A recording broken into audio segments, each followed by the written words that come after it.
நம்ம சூரிய குடும்பத்திலேயே பூமியை தாண்டி உயிர் எங்கேயாவது இருக்குமா, அதுவும் ஒரு கடல் உலகத்துல இருக்குமான்னு தேடுறது ரொம்ப சுவாரஸ்யமான விஷயம்.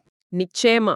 ஒரு காலத்துல வெறும் ஒளிப்புள்ளியா தெரிஞ்ச யூரோப்பா எப்படி ஒரு கடல் உலகமா விஞ்ஞானிகளோட கவனத்தை ஈர்த்துச்சு. அங்க உயிர் இருக்கலாம்னு நம்புறதுக்கு நம்ம பூமியிலே என்னென்ன ஆதாரங்கள் இருக்கு?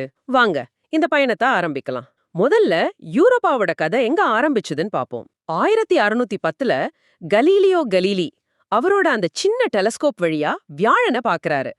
அப்போ வியாழனை சுத்தி 4 சின்ன சின்ன ஒளிப்புள்ளிகள் நகர்றத கவனிக்கிறாரு. முதல்ல நட்சத்திரம்னு நினைக்கிறாரு. ஆனா அது வியாழனோட நிலாக்கள்னு அப்புறம் தான் புரியுது. அந்த நாள்ல ஒண்ணுதான் இந்த யூரோப்பா. பல 100 வருஷமா அது வானத்துல வெறும் ஒரு புள்ளி தான். ஆனா 1970கள்ல பயோனியர் 10, 11 விண்கலங்கள் பக்கத்துல போனப்போதான் அது ஒரு பனி உருண்ட மாதிரி இருக்குன்னு முதல் முறையா நமக்கு தெரிஞ்சது. ஆனா உண்மையான அந்த வாவ் மொமெண்ட் அது 1979ல வாயேஜர் அனுப்பின போட்டோஸ்ல தானே. இல்ல மாதிரி பெரிய பெரிய பள்ளங்களே இல்ல. ஆமா, பள்ளங்கள் இல்ல. ஆனா அதுக்கு பதிலா உடம்புல நரம்பு ஓடுற மாதிரி ஏகப்பட்ட கோடுகள், அப்புறம் விரிசல்கள். இதுதான் எல்லாத்தையும் மாத்துச்சு இல்லையா? ஒரு நிலாவோட மேற்பரப்புல பள்ளங்கள் இல்லைன்னா அதுக்கு என்ன அர்த்தம்? அதாவது அந்த மேற்பரப்புக்கு அடியில ஏதோ ஒண்ணு நடந்துட்டு இருக்குன்னு அர்த்தம்.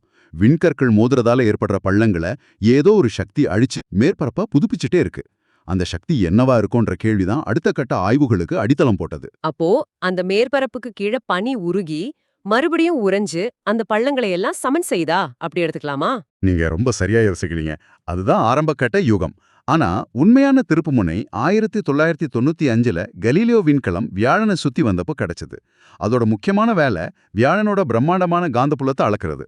அப்படி செய்யும்போது அது யூரோப்பாவை கடந்து போற ஒவ்வொரு தடவையும் காந்தப்புலத்துல ஒரு சின்ன மாற்றம் ஏற்படுறத விஞ்ஞானிகள் கண்டுபிடிச்சாங்க. ஒரு நிமிஷம், காந்தப்புலத்துல மாற்றம்னா அதுக்கும் யூரோப்பாவுக்கும் என்ன சம்பந்தம்? இதுதான் விஷயத்தோட மையப்புள்ளி. வியாழனோட காந்தப்புலம் யூரோப்பா மேல படும்போது யூரோப்பா தனக்குள்ளேயே ஒரு காந்தப்புலத்தை உருவாக்குது. இதுக்கு ஒரே ஒரு விளக்கம் தான் இருக்க முடியும். யூரோப்பாவோட 15லேருந்து 25 கிலோமீட்டர் தடிமனான பனி ஓட்டுக்கு அடியில மின்சாரத்தை கடத்தக்கூடிய ஒரு பொருள் இருக்கணும். அது என்னவா இருக்கும்? உப்பு தண்ணி, ஒரு பெரிய ஆழமான உப்பு நீர்க்கடல். அப்போ அந்த பனி ஓட்டுக்கு அடியில நம்ம பூமியில இருக்கிற எல்லா கடலையும் சேர்த்தா வர்றதை விட 2 மடங்கு பெரிய கடல் இருக்குன்னு சொல்றீங்க.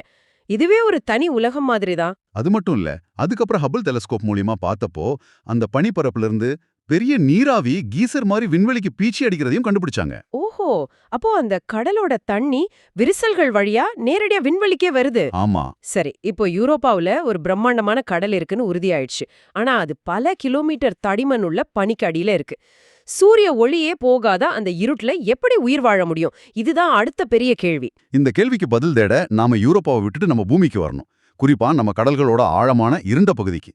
1977ல விஞ்ஞானிகள் கடலுக்கு அடியில கிட்டத்தட்ட 4 கிலோமீட்டர் ஆழத்துல ஒரு விஷயத்தை கண்டுபிடிச்சு ஆடி போனாங்க. என்ன அது? ஹைட்ரோதெர்மல் வென்ட்ஸ், அதாவது கடலுக்கு அடியில் இருக்கிற எரிமலை பிழிவுகள்ல இருந்து சூடான ரசாயனங்கள் கலந்த தண்ணி புகை மாதிரி வெளியேறிட்டே இருக்கும். அங்க சூரிய வெளிச்சத்தோட தடங்கூட கிடையாது. அழுத்தம் மிக அதிகம், நச்சு வாயுக்கள், உயிர் வாழவே தகுதியில்லாத இடம்னு தான் எல்லாரும் நினைச்சாங்க. ஆனா அங்க ஒரு முழு சுற்றுச்சூழல் அமைப்பே செழிப்பா வாழ்ந்துட்டு இருந்துச்சு. ஒரு நிமிஷம், அப்போ சூரியனே இல்லாம வெறும் ரசாயனங்களை வச்சே ஒரு முழு சுற்றுச்சூழல் அமைப்பே இயங்குதா? பூமியிலே இப்படி இருக்கிறது பல பேருக்கு தெரிஞ்சிருக்காது. உண்மைதான். அது வரைக்கும் பூமியிலே எல்லா உயிருக்கும் ஆதாரம் சூரியன் தான் நினைச்சோம். ஆனா இந்த கண்டுபிடிப்பு அதை மாத்திருச்சு. இங்க நடக்கிறது ஒளிச்சேர்க்கை, அதாவது போட்டோசிந்தசிஸ் இல்ல. இது வேதியியல் தொகுப்பு, அதாவது கீமோசிந்தசிஸ். அங்க இருக்கிற பாக்டீரியாக்கள் சூரிய ஒளிக்கு பதிலா ஹைட்ரஜன் சல்பைட் மாதிரியான ரசாயனங்களை உடைச்சு அதிலிருந்து வர ரசாயன ஆற்றலை உணவா மாத்திக்குது. அப்போ அந்த பாக்டீரியாக்களை சாப்பிட்டு மத்த உயிரினங்கள் வாழுதா? மிகச்சரியா. அந்த பாக்டீரியாக்களை நம்பி பெரிய குழாய் புழுக்கள், சிப்பிகள், நண்டுகள்னு ஒரு பெரிய உணவுச் சங்கிலியே இயங்குது. இது நமக்கு கத்துக் கொடுத்த பாடம் என்னன்னா, உயிர் வாழ சூரிய ஒளி கட்டாயம் இல்ல, ரசாயன ஆற்றல் கிடைச்சா போதும். இப்போ இத யூரோப்பாவோட பொருத்தி பாருங்க. புரியுது. யூரோப்பாவோட கடலுக்கு அடியிலையும் பாறைகள் இருக்கு.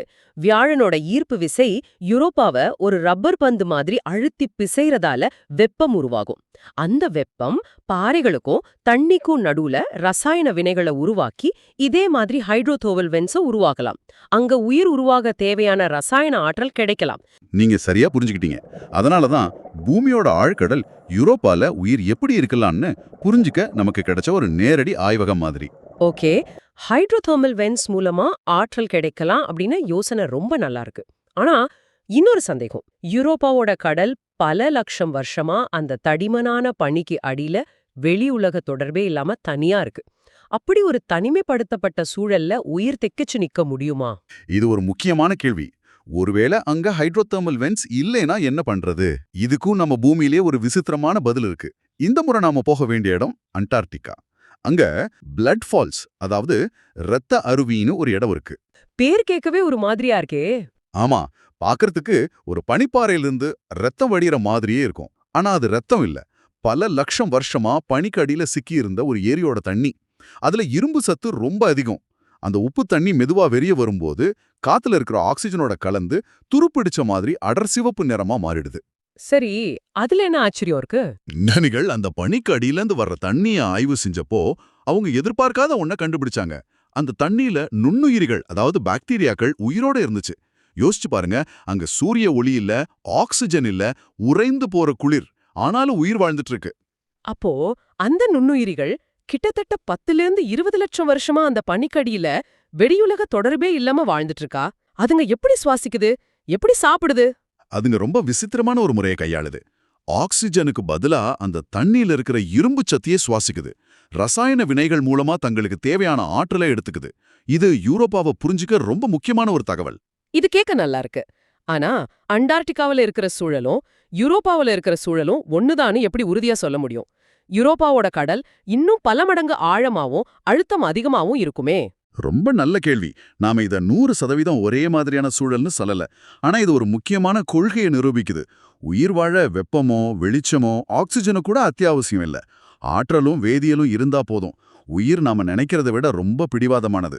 எந்த சூழலுக்கும் தன்னை தகவமைச்சுக்கும். அண்டார்டிகால அது சாத்தியம்னா யூரோப்பாலயும் அதுக்கான சாத்தியம் இருக்கு. கரெக்ட். அப்போ யூரோப்பாவுக்கு ஒரு விண்கலம் அனுப்புனா நாம அங்க பெரிய திமிங்கலத்தையோ மீன்களையோ தேட போறதில்ல. இந்த பூமி உதாரணங்களை வச்சு பார்க்கும்போது நாம தேடுறது ரொம்ப எளிமையான ஒற்றை செல் உயிரினங்களா, அதாவது பாக்டீரியா மாதிரி நுண்ணுயிரிகளா தான் இருக்கும். ஆமா. ஆனா அந்த ஒரு சின்ன நுண்ணுயிரியை கண்டுபிடிச்சாலும் அது மனித வரலாற்றோட மிகப்பெரிய கண்டுபிடிப்பா இருக்கும். நாம இந்த பிரபஞ்சத்துல தனியா இல்லைன்னு முதல் முறையா நமக்கு தெரியும்.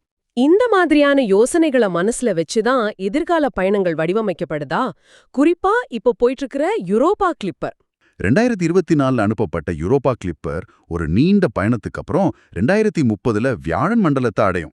அதோட நோக்கம் நுண்ணுயிர்களை நேரடியா தேடுறதில்ல, ஆனா உயிர் வாழ்வதற்கான சூழல் அங்க இருக்கான்னு உறுதியான ஆதாரங்களை திரட்டுறது. யூரோப்பால தரையிறங்கி அந்த பனியை துளைச்சு பாக்குமா?